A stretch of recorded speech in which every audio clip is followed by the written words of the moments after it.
हम गुरु रंगीला सब भोजपुरी श्रोता के भोजपुरी में प्रणाम करते हैं। बिहार के खिस्सा कहा तो नहीं है आ कहला बिना राहत तो नहीं है। आज बताओ तनी कि बिहार में दारू कहाँ मिलता आ कैसे लोग पियता, ये बताओ तनी। होली में प्रोग्राम रहे और गाँव में गए नहीं अपने। अच्छा, कुछ लोग कमेंट करके पूछा था कि भाई सिवान जिला तो घर गाँव कहाँ है। हमारे सिवान जिला में गांव चैनपुर चट्टी के लगे बावनडी के मठिया गांव है। तो गए नहीं प्रोग्राम में तो देखी लीला दारू के कैसे एगो हमारे गांव के बगले में सेनौत गांव बा, महुए मीठा खातिर प्रसिद्ध बा। वहाँ गैला के मतलब कि बुझाई कि का करे के हो जाता।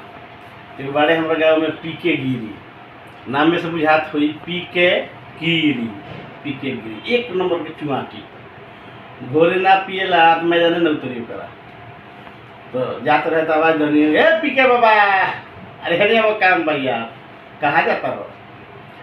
तो का कही रंगीला जी एगो कुर्सी बा ओकर पौआ टूट गइल बा, ओकरे के बनवावे के बाद सेनौत जाता जी एगो मिस्त्री के धर ले ई नइखे कहत कि चुमाट मारे जाता नी, मिस्त्री के धर ले जाता नी। हम ठीक बजा गई आ 20 मिनट में आ गई। आके कहता रंगीला जी हमें बोलो तो प्लास्टिक के गिलास बा का एगो। हम ये वो प्लास्टिक के गिलास तो नहीं है, स्टील के गिलास बा, काम फरिया जाएगी। तो हाँ ओहू में काम फरिया जाए, कोनो दिक्कत नहीं है। वो चल गई अंदर बा। चले ओकर को बड़ भाई अरविंद नाम हो, ऊ आवता का हो अरविंद कहाँ कपड़ा वपड़ा पहनले बड़ो कहाँ जइबो। तो का कही चापा कल खराब हो गई बा हमार जा तनी से न एगो मिस्त्री के धर ले आवे। हम कहे कि शुरू में से कहानी को कहत कि जा तनी माल मारे तो ना उपली बात नहीं है, तो चापा कलवा खराब बा। तो पिकोइया कहता ओकरा के हम ओके तो बेनऊ से आवत तनी। अच्छा होके चल अइलो तो सुनो ना अरविंदवा कहता कि कामे भर ले आई बड़ो कि बेसी बा। तो लाइट मनी कामे भर हो बकियाओ यही में आधा आधा मार हो जाई, आधा आधा चट से जाके गिलास में ढाल के मार दिले सब। क्योंकि हमारे चाचा हूँ बगल में बारे, उनका नाम रखल बनी हाला बाबा।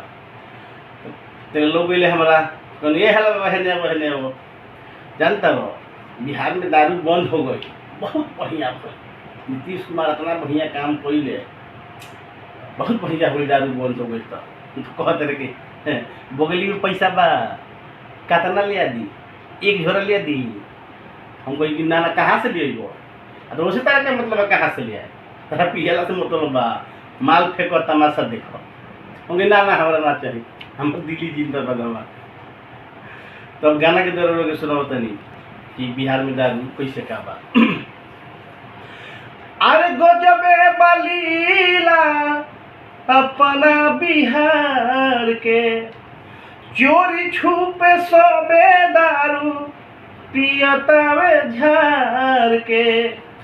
गजबे बलीला अपना बिहार के, चोरी चोरी सबे दारू पियतावे झार के।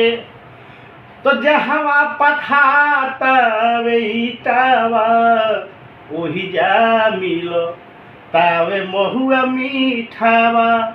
तो जहवा पठातावे ईटावा ओही जा मिलो तावे महुआ मीठावा।